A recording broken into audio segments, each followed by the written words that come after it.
we have been shaken by this. We have allowed ourselves to forget that Pakistan is an old ally of the United States. You know, we only know about NATO these days, but there used to be organizations called CETO and CENTO, and Pakistan was a member of both. And they were allies of the US at a time when we were non-aligned. So the US traditionally was closer militarily and strategically to Pakistan earlier. And then, as you know, a number of degrees of cooperation got intensified when the Soviet Union marched into Afghanistan, and Pakistan became the base for the American orchestration of the whole Mujahideen efforts to overthrow and push out the Soviets from Afghanistan. During that time, intelligence cooperation intensified. American intelligence agents and ISI agents. The ISI actually was set up with American guidance and cooperation, we know that. There's a whole lot of history there that we have allowed ourselves to forget because of the more recent years of warmth. So we've had 30 years of warmth between India and America, true, but the old history should not be forgotten. There are still very many Pakistani military officers who were trained in America, who have been to American defense colleges, who are friends, batchmates from American armed forces. You have a number of Pakistani intelligence operatives who have worked and been trained by the Americans and who are close to their counterparts. So we should never lose sight of the fact that these relationships have been long and deep.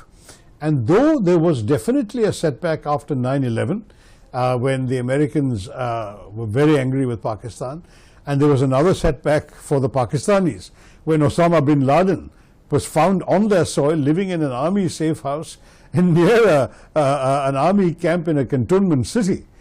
Despite all of that, Pakistanis have managed to persuade the Americans that they are still an indispensable ally in counter-terrorism. Again, you know, we must not forget that the terrorists Pakistan breeds to attack us, they are not the ones attacking America.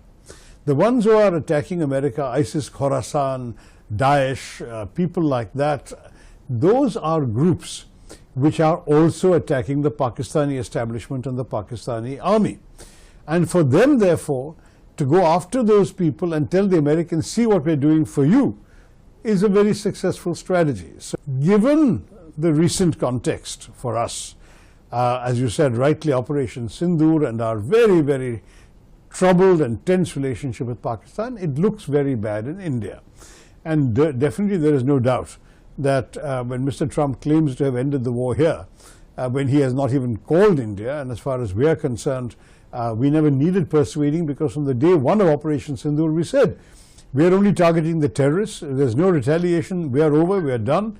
If Pakistan hits us, we'll hit them back. And if they stop, we'll stop. So the day the Pakistanis called our DGMO, Director General of Military Operations, and said, we want to call it off, we said, fine, well, let's call it off.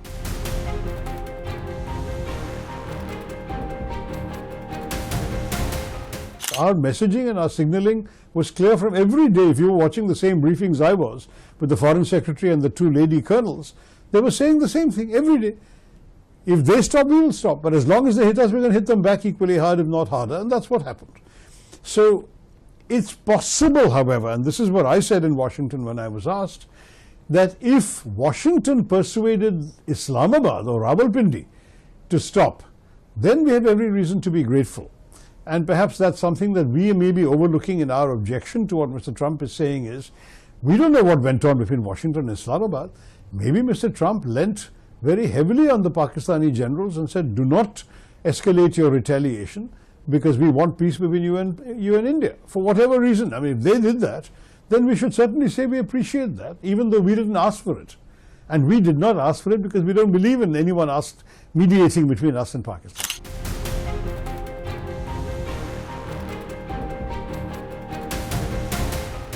Well, look, on the question of the Saudi action, again, don't forget, it's a formalization of a long-standing arrangement.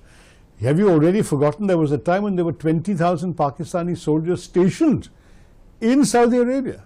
Pakistan has long tried to project itself as the sort of enforcement arm of the Muslim world.